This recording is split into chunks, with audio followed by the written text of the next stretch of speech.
Agradecida con mi Dios Amén. de poder llegar hasta este lugar bendecido. Amén. Realmente porque puedo decir de que vale la pena tanto esfuerzo, tanto sacrificio de poder llegar aquí, de poder ver nuevos hermanos que con tanto cariño, con tanto amor nos han estado esperando, de poder ver a Jonathan también, que por mucho tiempo que no lo veíamos. Es un hermano que lo amamos mucho en el Señor. Y sé que está bien cuidado acá. Nuestra hermana también, con las palabras de agradecimiento que daba, también muy bendecida por ello, de poder escucharla, con cuánto amor también se refería hacia nosotros sin aún conocernos.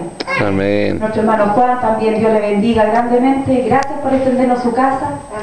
La tomaremos por asalto.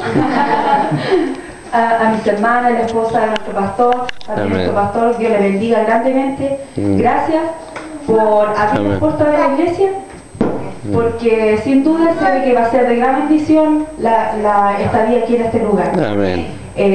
Nos vamos a ir conociendo durante la semana. Sí, se ve que muchas experiencias maravillosas vamos a tener en las manos de nuestro Señor. Amén. Que Dios le bendiga grandemente. Bueno, yo soy la esposa de Víctor Rodríguez y madre de este pequeño que es un milagro del Señor. Por muchos años que estamos esperando de ser padres, pero como muy bien decía nuestra hermana Gladys, los planes del Señor son perfectos. Amén. Y son abundantes.